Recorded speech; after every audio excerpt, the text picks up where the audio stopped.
Assalamualaikum warahmatullahi wabarakatuh. Kenalkan, kami dari kelompok 6 ingin mempresentasikan tentang random forest, dasar teori hingga cara kerja dalam klasifikasi dan regresi. Yang pertama, saya sendiri Bunga Aprilia dengan NPM 03, kemudian ada Amelia Zafira Karnain dengan NPM akhir 019, kemudian ada Muhammad Arsyad dengan NPM akhir 82, kemudian ada David Anesta dengan NPM akhir 097, dan yang terakhir ada Nugroho Fajar dengan NPM 103.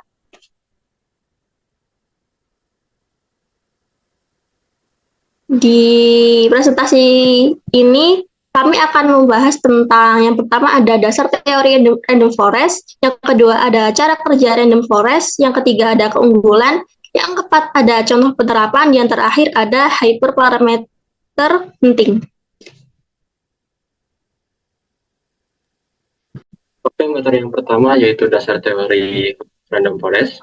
Jadi, random forest merupakan salah satu algoritma machine learning yang termasuk dalam kategori assembly learning. Nah, assembly learning itu sendiri yaitu pergabungan beberapa model untuk meningkatkan performa prediksi dibandingkan hanya menggunakan satu model saja.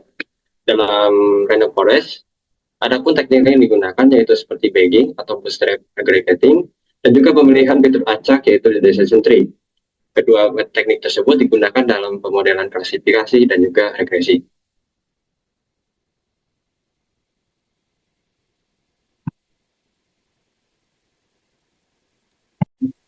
Nah, untuk yang kedua ada cara kerja. Ada 3 cara kerja. Yang pertama, bootstrap sampling. Nah, random forest membutuhkan subset data dari dataset asli dengan teknik bootstrapping, yaitu pengambilan sampel acak dengan pengembalian, atau biasa disebut sampling with replacement. Nah, contohnya, misal kita memiliki 100 data. Nah, dengan bootstrap ini nanti kita akan membentuk beberapa subset yang masing-masingnya nanti itu berisi 100 data, tetapi beberapa data mungkin muncul lebih dari satu kali, sementara yang lain tidak ada dalam subset tersebut. Nah, yang kedua, pembangunan pohon keputusan. Setiap subset data digunakan untuk membangun pohon keputusan, tetapi random forest hanya mempertimbangkan sebagian fitur secara acak pada setiap split node. Nah, untuk contohnya misal kita punya 5 fitur, contoh A, B, C, D, E.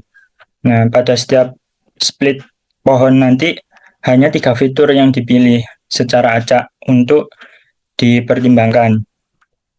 Nah, hasilnya akan membantu menghasilkan pohon yang berbeda-beda meskipun mereka menggunakan dataset yang sama. Nah, untuk yang ketiga, penggabungan hasil aggregating. Untuk klasifikasi, hasil prediksi dari setiap pohon digabungkan menggunakan voting dari mayoritas pohon. Nah, untuk regresinya, prediksi akhir dihitung sebagai rata-rata dari hasil semua pohon. Contoh, untuk yang klasifikasi, jika memiliki 10 pohon keputusan, kemudian jika ada 7 pohon memiliki kelas A dan 3 pohon memiliki kelas B, maka kelas A akan menjadi prediksi akhir. Next.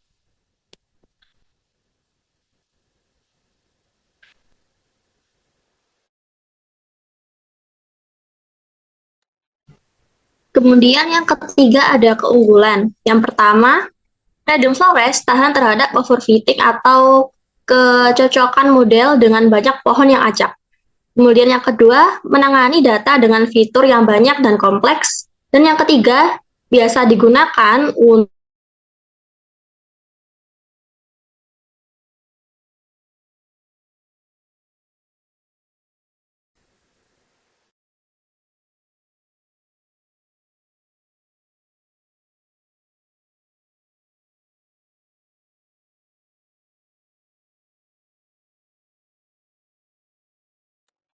Oke, selanjutnya yaitu contoh penerapannya. Nah, yang pertama dari klasifikasi, memprediksi apakah pelanggan akan membeli produk berdasarkan data demografis dan perilaku. Jadi, Random Forest ini menganalisis pola dari data pelanggan untuk menghasilkannya untuk memungkinkan pembelian gitu. Yang kedua, mendeteksi email spam berdasarkan isi pesan dan metadata. Jadi, model itu mengidentifikasi karakteristik umum dalam email spam buat memisahkan dari email yang biasa. Yang ketiga, mendiagnosis penyakit berdasarkan hasil pemeriksaan medis. Jadi, algoritmanya itu mempelajari pola dari data medis pasien untuk menentukan kemungkinannya penyakitnya itu apa. Selanjutnya, regresi. Yang pertama, memprediksi harga rumah berdasarkan luas tanah, jumlah kamar, dan lokasi. Nah, Random Forest itu memperkirakan harga rumah dengan membandingkan faktor properti yang serupa. Yang kedua, memperkirakan jumlah penjualan suatu produk berdasarkan tren pasar dan faktor ekonomi. Biasanya, model itu menganalisis data penjualan sebelumnya dan kondisi ekonomi untuk memprediksi permintaan produk. Yang ketiga, memprediksi suhu udara berdasarkan data cuaca sebelumnya. Algoritmanya itu menggunakan tren suhu sebelumnya untuk memperkirakan suhu di waktu yang mendatang.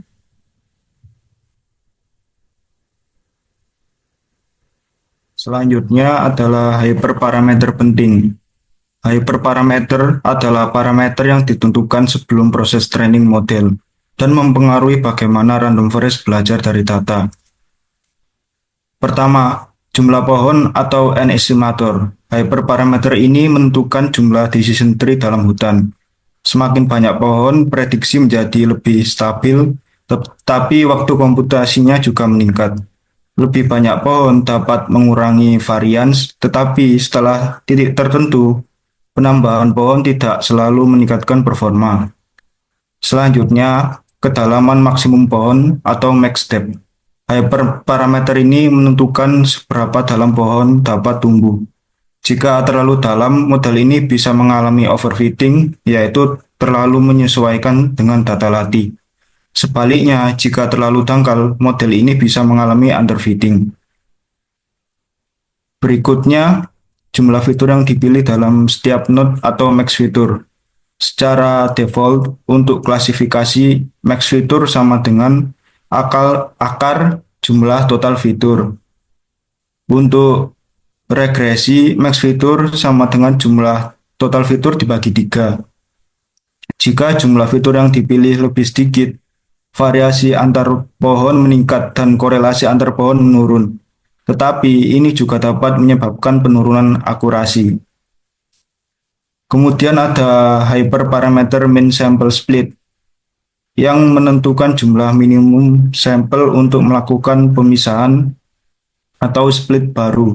Jika nilainya kecil, misalnya 2, pohon yang dihasilkan bisa menjadi sangat kompleks dan rentan terhadap overfitting. Sebaliknya, jika nilainya besar, misalnya 10, model menjadi lebih sederhana sehingga dapat membantu mencegah overfitting.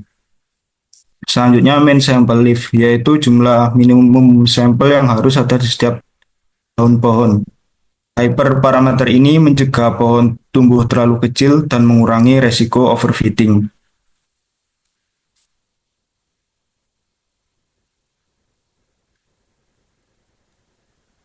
Baik, sekian presentasi dari kami. Mohon maaf apabila ada salah kata. Wassalamualaikum warahmatullahi wabarakatuh. Waalaikumsalam.